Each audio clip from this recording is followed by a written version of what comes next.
संसार में कोई माता पिता इतना सौभाग्यशाली नहीं होगा जितना हम हैं। वो तो है समृद्धि, किस किस के घर साक्षात देवी जन्म लेती है।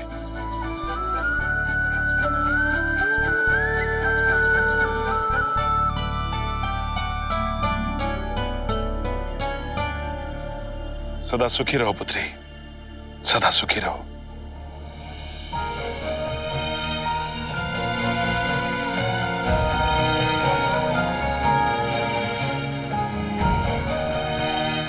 अपना ध्येय पूर्ण करो।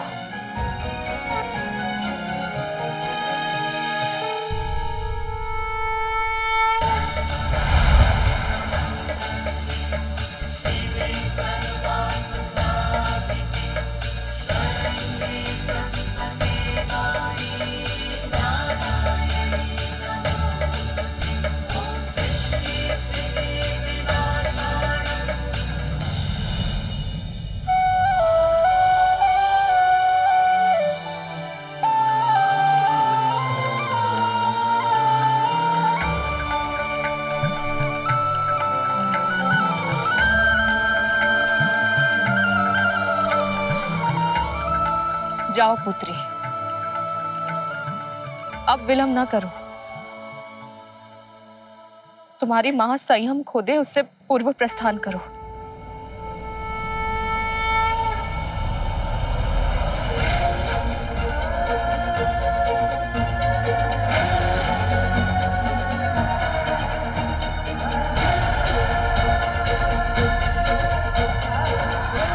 चलो शुरू।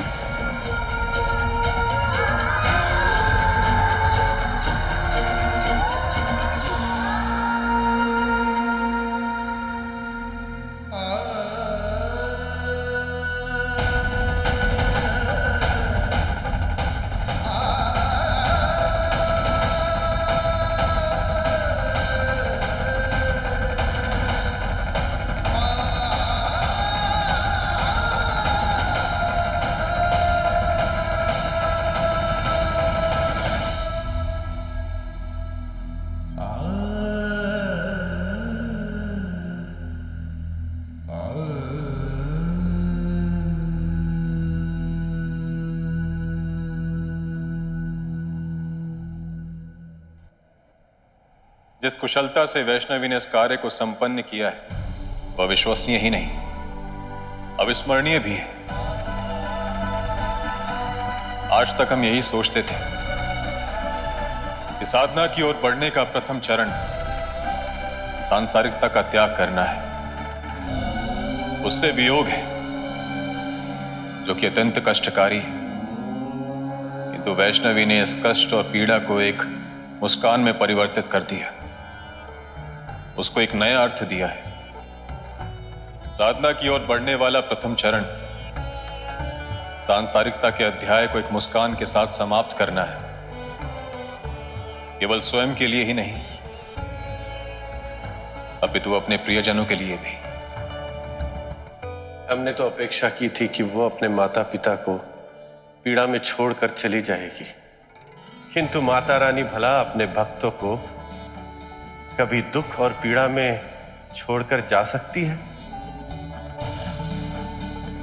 देख लीजिए, किसी को इस वियोग की पीड़ा का आभास भी नहीं। आप दोनों सत्य कह रहे हैं। हमें प्रतीत हो रहा था कि वैष्णवी को अपनों से दूर जाने से कष्ट हो रहा है, किंतु उसकी कामना तो यह थी कि अपने जाने से पहले वो सभी को सुखी देखे। वो तो ये सुनिश्चित कर रही थी कि उसके जाने के पश्चात सभी का जीवन सामान्य गति से चले, किसी के भी जीवन पर किसी भी विषाद या निराशा की छाया ना पड़े। इसीलिए तो वो सबसे अनुपम है नारायण। विलक्षण है प्रतिभा उनकी, अपरंपार है उनकी सोच और उनकी कृपा। अब वो सुसज्ज हैं पूर्ण रूप से अपने पद और अपने ध्येय के लिए।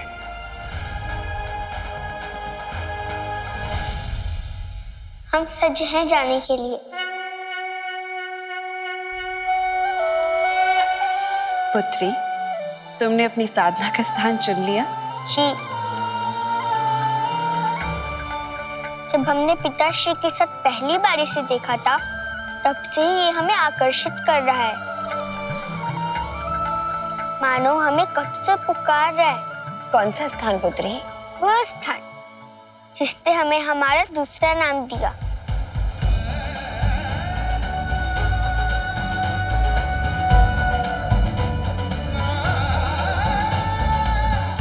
और जिसने हमारी बहन त्रिदेहियों से करवाई, त्रिकुट पर्वत। अति उत्तम पुत्री, अब हमारी भेंट तुमसे वही होगी।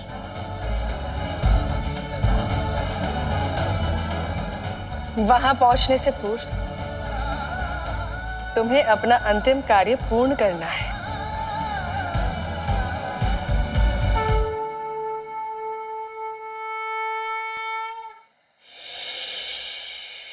चलो शिरू, चलते हैं।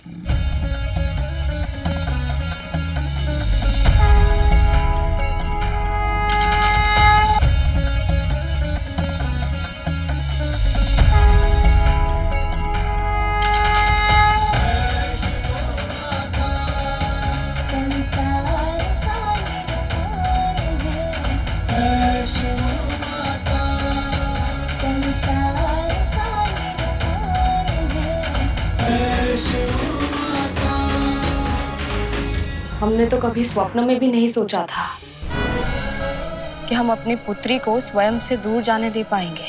हमने भी ऐसा कहाँ सोचा था समृद्धि। पता था कि एक दिन ऐसा समय अवश्य आएगा। हमारे मन में भी विचार आते थे, किंतु हम सदैव उनसे भागने का प्रयास करते रहे।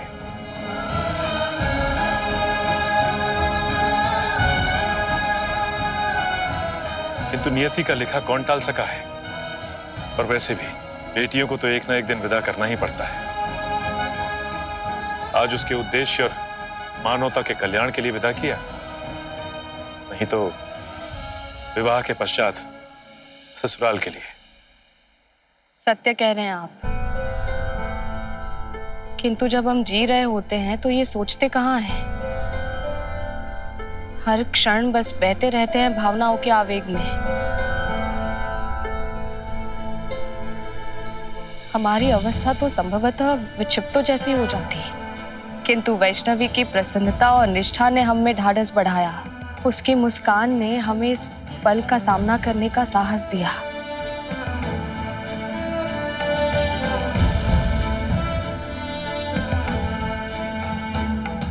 महिपाल, वीरों के मुख पे ये व्यथा शोभा नहीं देती। हम जानते हैं ये कठिन घड़ी है, किंतु इसे सत्य मानकर हमें स्वीकार करना होगा। पर अब हम सबको वैष्णवी के बिना जीना सीखना होगा महिपाल। और जब हमारी पुत्री प्रस्थान कर चुकी है तो हमें भी महल के लिए प्रस्थान करना चाहिए महिपाल।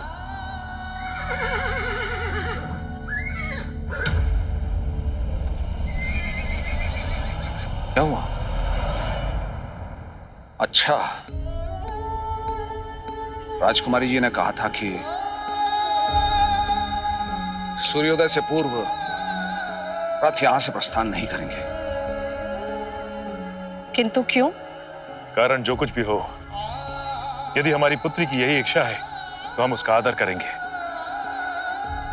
ऐसा प्रतीत होता है कि अभी वो घड़ी आई नहीं है।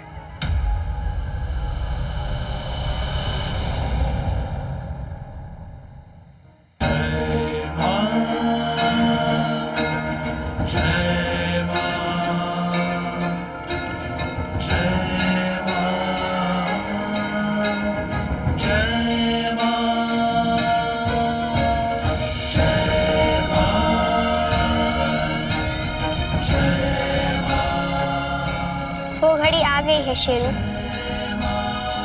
लगता है नदी समीप ही है। चल पीना है शेरू।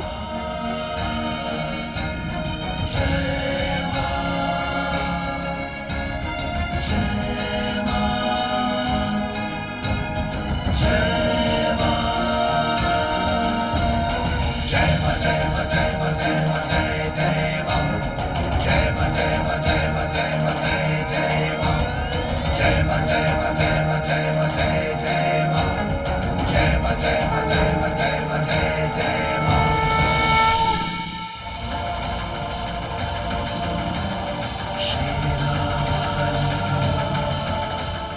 शेरू, तुम्हें तो भान ही होगा कि हम यहाँ क्यों आए हैं। हम दोनों का गंतव्य एक है, किंतु मार्ग भिन्न भिन्न। अब जैसे कि हमें साधना करके वैष्णवी से सबकी माता रानी बनना है, वैसे ही तुम्हें भी शेरू से सिंहराज बनना है। शेरू, तुम हमें अत्यंत प्रिय हो, इसलिए हम तुम्हें वचन देते हैं कि हम पुनः मिलेंगे, किंतु तब तक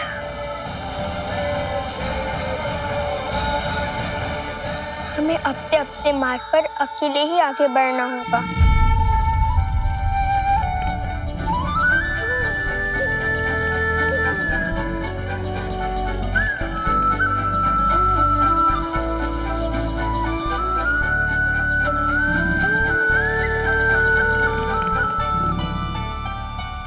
शेरू, अब हमारे साथ मत आओ, तुम्हें जाना चाहिए।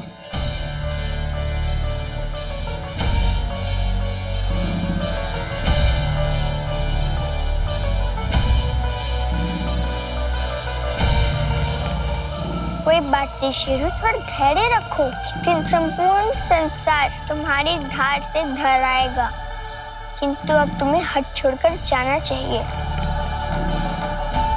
शेरू, यदि तुम सत्य में हमसे प्रेम करते हो, हमारा आदर करते हो, तो तुम इसी पल यहाँ से जाओगे और पीछे मुड़कर भी नहीं देखोगे।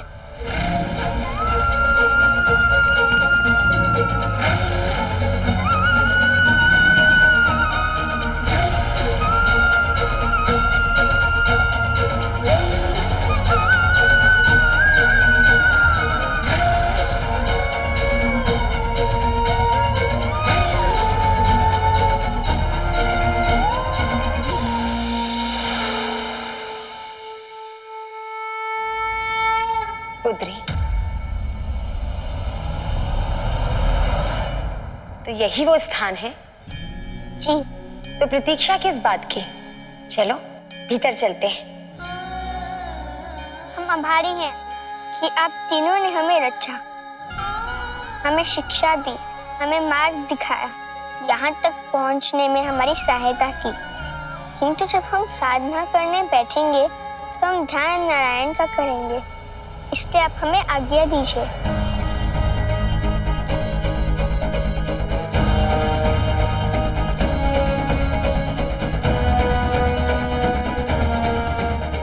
किंतु पुत्री, ये नारायण की ही इच्छा है कि हम त्रिदेवियां सदैव तुम्हारे साथ रहे।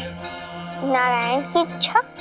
हाँ पुत्री, नारायण से तुम्हारे माता पिता ने प्रार्थना की थी कि जब तुम श्रीपुरम से बाहर जाओ तो हम त्रिदेवियां तुम्हारी रक्षा करें, और नारायण ने उनकी प्रार्थना स्वीकार कर ली। चिंता की आवश्यकता नहीं पुत्री, हम तुम्हारी साधना, तुम्हारी लीला में कोई विघ्न नहीं डालेंगे, किंतु तुम्हारी रक्षा करना अब हमारा दायित्व है।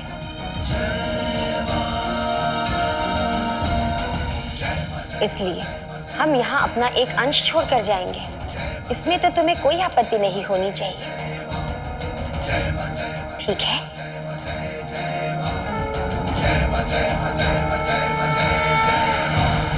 सर्वमंगल्य मंगल्ये शिवे सर्वार्थ साधिके शरण्ये त्र्यंबके गौरी नारायणी नमोस्तुते नारायणी नमोस्तुते।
माता रानी, आपने तो वचन दिया था कि प्रातः काल से पहले रथ नहीं।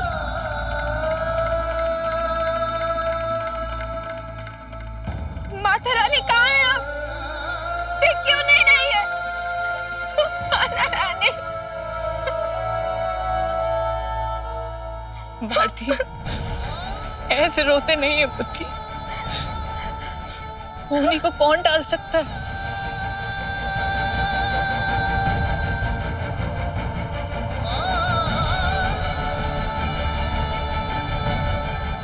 माता रानी के पद चिन्ह।